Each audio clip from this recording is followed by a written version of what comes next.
Anong health issue nyo? Dito po, namamanhid, masakit. Para kung naninigas yung muscle yun dito. Ganun, hanggang dito.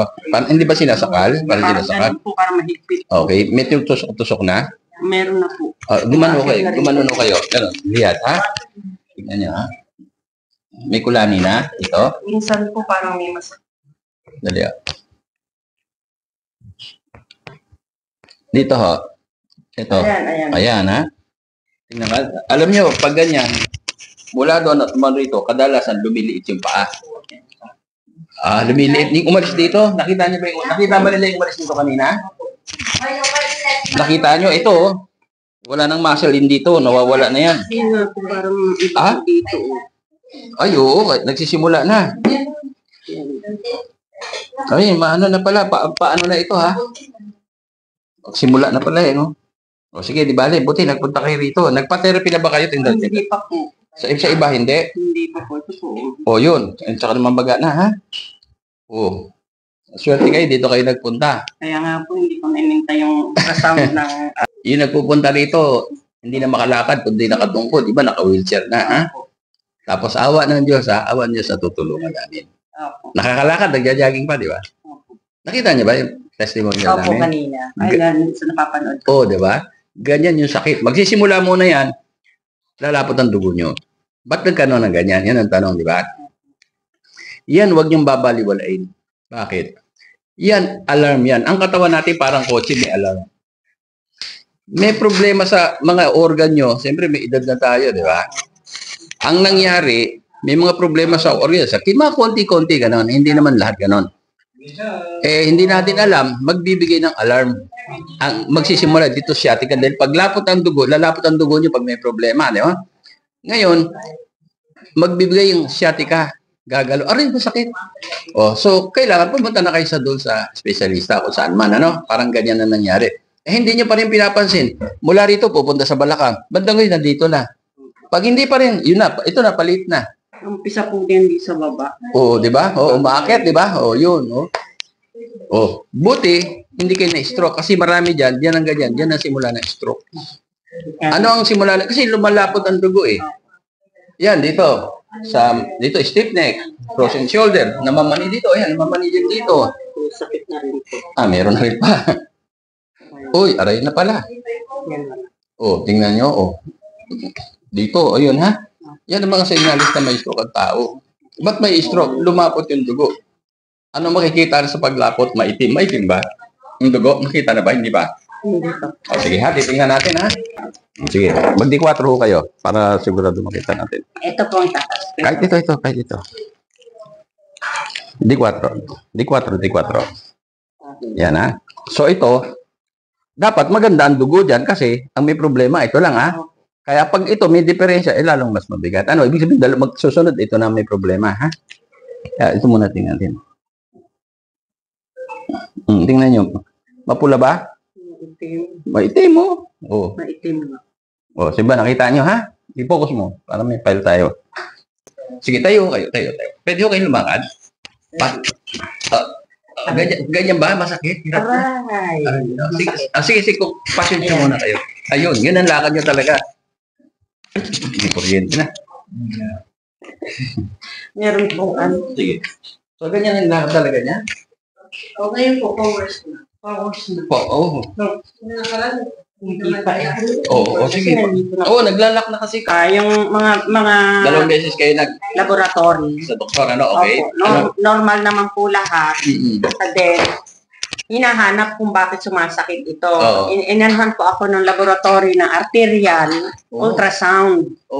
Laking baso. Tapos, siyempre, una-una, ang problema, financial. So, nanonood ako sa Facebook, sa TikTok, nakita ko po ito. Napagpasyahan ko po na dito na lang po muna. Kasi parang yung mga testimony sa akin pareho. At totoo, it happens na araw-araw, yan lang ginagawa namin dito.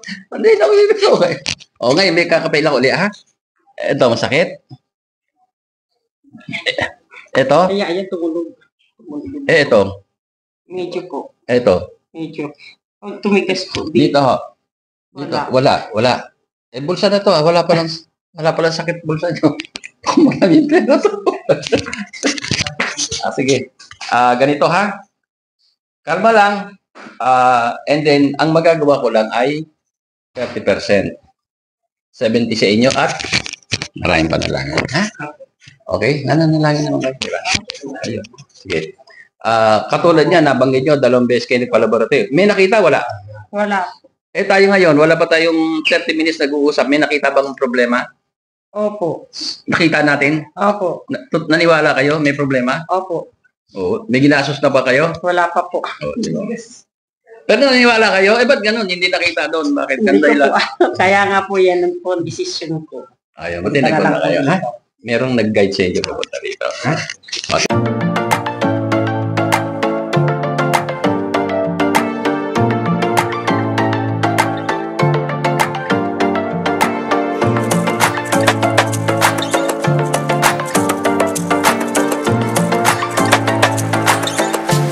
Lakad tayo, hoy.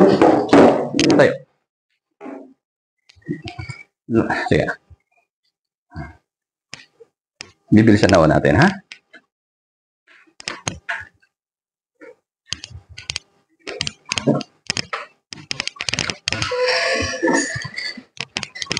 Laking hakbang, laking hakbang. Malaking hakbang mo, malaking hakbang, malaking hakbang. Malaking hakbang, malaking hakbang. Malaking hakbang. Dalawa na lang. Malaking hakbang. Malaking hakbang. Medyo ganda na. Balik ko kayo. Sige, 5 lakad daw, balik-balik.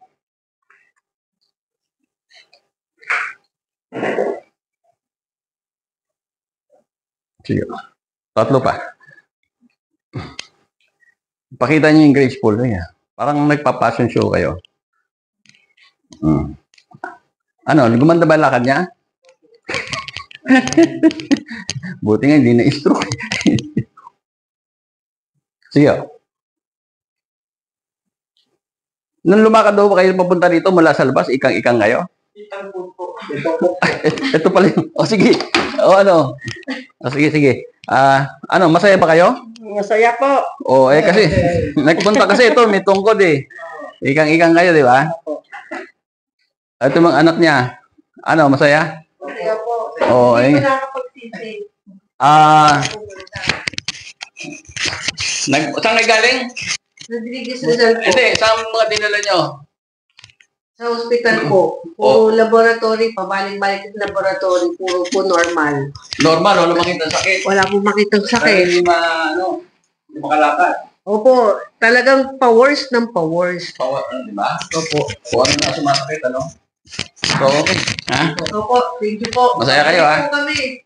Sabi niyo, sa therapy natin, masakit? Tiis galing po. Maraming salamat po. So, masaya pala kayo. Kahit nasapan kayo, no? Tuloy po yung... maganda na yung lakad niya. Hindi ka... Pinagamit na itong gamit niya.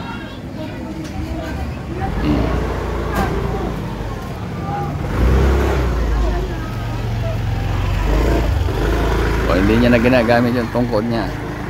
Naglalakad siya. Tsaka maganda na yung lakad.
sipon pa lang, spray nyo. Sino sinisipon dito? Sprayin mo siya, ha? Spray kayo. Tingnan. Meron na po. Nag-spray kayo? Nakabili na po ako. Kailan pa? Nakalinggo. Nakakatulong. Emergency po kasi nahirapan ako huminga. Ayun, Ngayon okay na po. nakatulong ba yung spray? Opo. Okay nga magsabi. Oo. Ito, sige sa... Ano sabi nyo? Ano sabi nyo? Ano po, nagtumawag po ako dito kasi nahirapan akong huminga. Ubo ako ng ubo. Ang daming antibiotic, ang dami kong gamot. Then nakiusap ako dun sa call center nyo. Oo, may call Sabi ko, i-priority mo ako sa lala mo. Emergency. Sa emergency, dinalhan ako 2 tsaka isang magnet. Ito ganun. nandito. Ganun. Ngayon wala na po sa awa ng Ito ba yan? Ito ba yan? Opo, ito dala-dala ko lagi po. Ayun, ha? Huwag nyo nang ano, Ito ha? po. Ubus na nga po, kaya bibili ako ulit. Ayan, ha? Ito po. Lagi kong dala-dala to. Tandaan nyo. Pati apo ko nagaganito. Very good, ha? Ang dami kaming naano yan, ha? Natulungan Maganda yan. po niyan, promise. Oo. Lalo ngayon, ha? Kung sa China, ang totoo ngayon, marami nang napupunong clinic sa ubo, ha? Mangyayari sa atin yun. Ganun din sa China, ha? Kaya paghandaan nyo, dahil ang hirap, tamaan kayo ng ubo, ma-hospital kayo. Kung may mahina pa puso nyo, may stroke kayo. Doon kaya may namamatay na matatanda, ha? Ang ubo, walang gamot. Pero, nagsisimula sa sipon, tama? Sipon muna.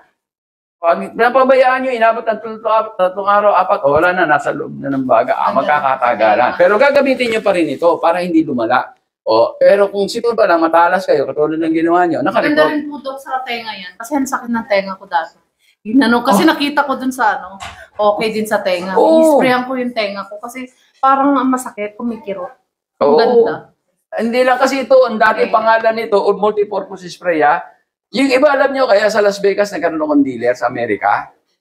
Yung mga nurse ng Pilipina, sabi ko doon sa dealer ko, ang dealer ko nasa may Quezon City, bakit pa nadala mo sa Las Vegas? May dealer tayo ron. Bakit? Lumakas.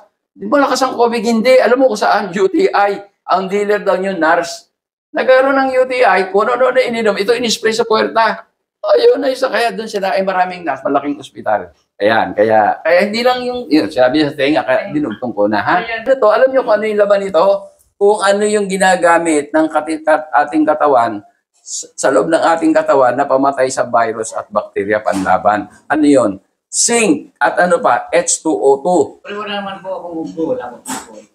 Uwi na kayo, parang nahihilo lang ako. Hindi. Pag sa pag-therapy tayo, yung hilo-hilo, baka tutulungan kayo sa therapy. Ibig sabihin nun, may problema yung dugo nyo, yung oxygen, ha? Nakakaano. Mahina ba kayo minum tubig? Medyo Mahina. Dadamihan nyo, ha? Tapos magte-therapy kayo, ha?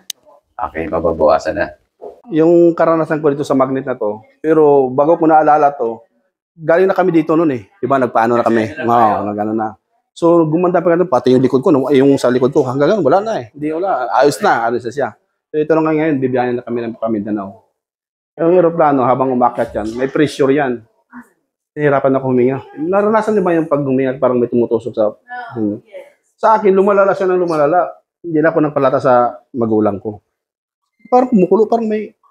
Gumagano habang huminga ako. Medyo matagal, pinabayan ko lang kasi minsan nawawala, di ba? Hindi, lolong lumalala. Sabi ko, naalala ko yung dugo. Malapit siguro dugo ko. Yun, dumapot, di ba? Nandito na sa akin yung bagong ganyan. Kinuha ko magnet. Pag nagpatapat ko siguro 2 to 3 seconds. Ang luwag ng hininga ko, sabi ko, grabe to. Naalala ko lang talaga, salamat talaga sa kamain talaga. The best. Kayo ba ay pagod na sa pabalik-balik sa doktor at kakainom ng synthetic na gamot? Abay tara na sa Aviso Wellness Center at alamin ang natural healing power of the body. J.R. Lowy. Ang lahat ng tao ay nabiyayaan ng natural healing power. Ito ang prinsipyo na pinalalaganap ng Aviso Wellness Protocol na pinangungunahan ni Engineer Ismael Aviso.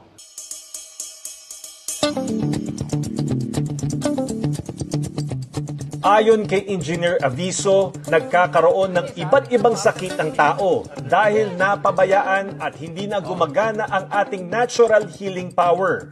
Ang tao, pag hindi tayo nag-detox, nagbi-build up yung toxic eh.